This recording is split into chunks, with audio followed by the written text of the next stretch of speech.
시청자 여러분 안녕하십니까? 주말 잘 보내고 계십니까? 김재동의 KBS 오늘 밤 김재동 프로그램이 지난 29일 종료됐습니다. 폐지된 것이죠. 많은 비판과 그리고 제작 비용, KBS의 경영 적자 이런 것들이 어우러져서 조기에 폐지된 것입니다. 그런데 시청자 여러분, 마지막 방송에서 김재동이 종영 소감을 얘기를 하면서 인사말을 얘기를 하면서 좀 심하게 표현을 하면 질질 짰습니다. 울먹이면서. 아니 저는 도대체 그가 1년 만에 이 프로그램을 종영하면서 그렇게 울어야 되는 이유를 제가 모르겠습니다. 왜 울어야 됩니까? 하루에 350만 원씩 1년에 7억이 들어오는 프로그램이 폐지돼서 그것이 억울해서 웁니까? 아니, KBS는 공영방송입니다. 그리고 밤 11시에 하는 이 프로는 어떤 시사 프로그램으로서는 골든 아워라고 할 수 있는 시간대에 편성이 되어 있는 것입니다. 국민의 시청료를 내서 운영되는 이 국가의 공영방송의 그 골든 아워에 그 프로그램을 진행하는 사람이 무슨 국가적인 비극 사태가 터진 것도 아닌데, 아니 비극 사태가 터져도 진행자는 눈물을 보이면 안 되는데, 아니 왜 웁니까? 평균 시청률이 겨우 3.2%에 불과한 공영방송 KBS의 골든아워 프로그램인데도 시청률이 3.2%에 불과했습니다. 제가 제 말씀을 드려서 쑥스럽습니다만은 이 정권이 들어서기 전에 과거 정권에서 자유롭게 종합편성 채널에 시사 프로그램 제 단독 코너에 출연을 할 때 시청률이 3%를 종종 넘곤 했습니다. 그러니까 이 김재동의 3.2% KBS 골든아워 이 프로그램, 저는 이제 대낮에 했는데도 그러니 이 김재동의 프로그램의 시청률이 얼마나 형편없는 것이라는 것을 아실 수 있을 겁니다. 김재동의 눈물을 질질 짠 인사말, 제가 한 두 패러그래프 정도만 읽어드리겠습니다. 언론이라는 이름으로 불리기보다는 우리 이야기를 하는 프로그램으로 남고 싶었습니다. 많이 응원해 주시고 많이 지켜봐 주셔서 고맙고요. 부족했던 점이 있거나 화나신 점이 있으셨다면 너그럽게 또 용서를 해 주시면 고맙겠습니다. 천만의 말씀입니다. 우선 첫째, 그 골든아워의 시사 프로그램을 정말이지 공영방송에서 할 때는 정통 언론 프로그램으로 가지고 가야 됩니다. 그런 퀄리티, 그런 출연진, 그런 내용, 그런 논평. 그런데 단순히 이야기를 하고 싶은, 이야기를 하는 프로그램으로 남고 싶었다고요? 아니, 그런 잡담과 무슨 토크쇼나 아니면 무슨 이런 잡설에 가까운 얘기를 하려면 따로 헐렁한 시간대를 정해서 그리고 출연료도 그냥 몇십만 원 받으면서 이런 식으로 해야지 거의 시청자들의 시청률을 거의 도적질해가는 1년에 7억 그런 프로그램을 만들면서 무슨 이런 잡담이나 하는 이런 프로그램으로 전락시켰습니다. 시청자 여러분, 제가 다시 보기를 통해서 이 오늘 밤 김재동의 프로그램을 보면서 이 김재동의 눈물이라는 걸 한번 생각을 해봤습니다. 제가 서두에 말씀드렸다시피 눈물, 진짜 눈물을 흘리려면 그가 저지른 일종의 프로그램을 통해서 저지른 죄과에 대해서 반성과 사죄의 눈물을 흘려야 됩니다.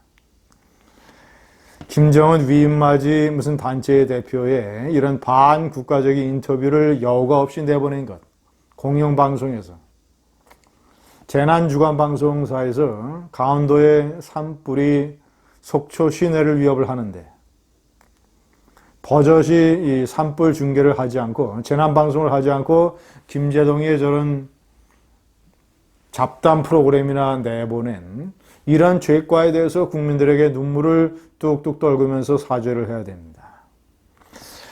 그런데 뭐 용서를 해주면 고맙다고요? 천만의 말씀. 절대로 김재동이가 저지른 죄과는 용서받을 수 없습니다.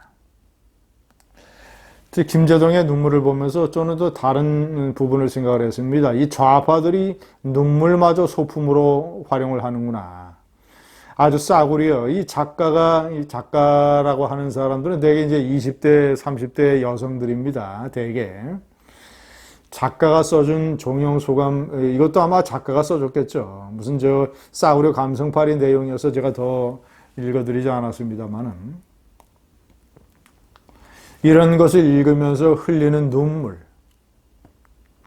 아, 이것도 눈물도 좌파는 소품으로 활용을 하는구나 라면서 제가 다른 좌파들의 소품들도 머리에 떠올렸습니다. 정말이지 조국의 텀블러 같은 것은 제가 뺏어서 바닥에 내동댕이 치거나 아니면 야구방망이로 때려 부수고 싶은 소품입니다.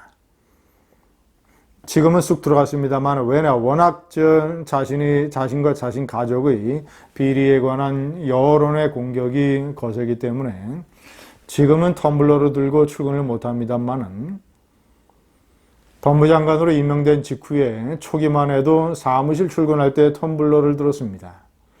저는 그 화면을 볼 때마다 생각을 했습니다. 아, 저 안에는 무엇이 들었을까? 진정 들어있기나 한 것일까?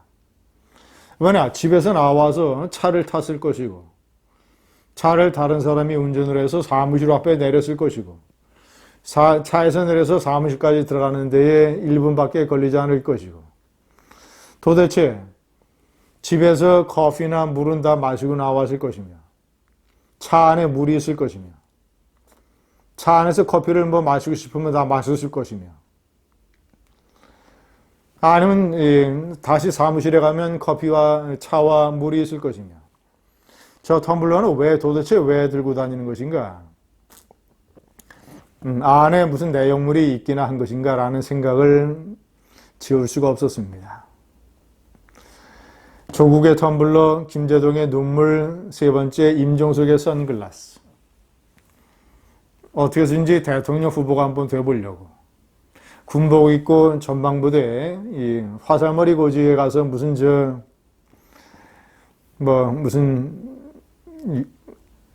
유해 발굴 이런 현장을 시찰을 한다면서 대통령도 없는데 대통령 비서실장이 대통령 흉내를 낸 사건.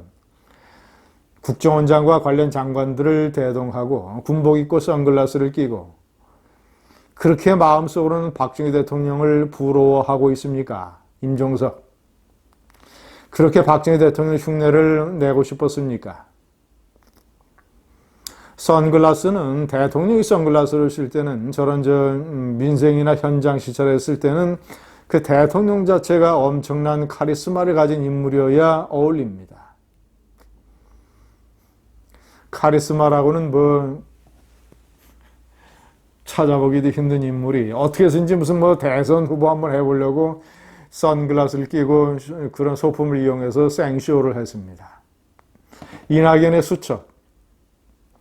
일부 언론들이 무슨 아주 꼼꼼하게 적은 무슨 국민들의 이 민생 목소리를 촘촘하게 적고 무슨 산불 대책을 강구한 수첩이라고 요란하게 선전을 해뒀던 그 수첩. 제가 수첩의 크기를 보니까 수첩이 워낙 작아서 글씨를 웬만큼 쓰면 다 이렇게 꽉 차게 되어 있습니다.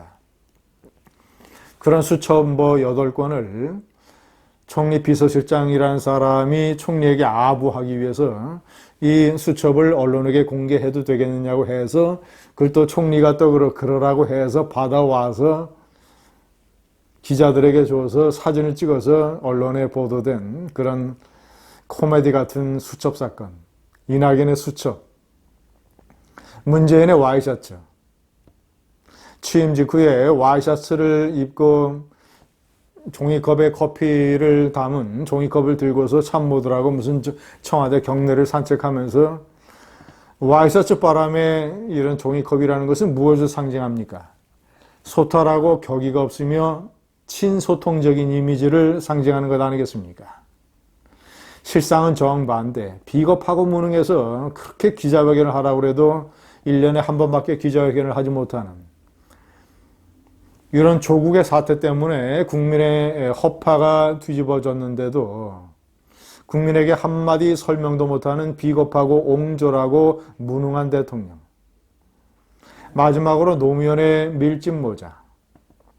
봉하마을에 내려가서 오리 농법으로 논농사를 지으면서 밀짚모자를 쓴 그 사진. 봉하마을의 노무현 기념관에 가면 그 사진이 있습니다. 노무현의 밀짚모자, 각종 가장 친서민적인 소탈한 이미지로 노무현이 그 밀짚모자를 쓰고 사진을 찍었던 그 봉하마을에 지금도 있는 노무현의 부인과 아들 이런 조카 사위가 640만 달러나 뒷돈으로 받았습니다. 가장 서민 친화적인 이미지를 연출하는 밀짚모자의 노무현. 그 밀짚모자가 지금은 어디에 있는지 모르겠습니다. 노무현 기념관에 있는지. 가족들의 뇌물 때문에 부엉이바위에서 뛰어내린 노무현. 밀짚모자가 엉엉 울고 있을지 모릅니다. 감사합니다.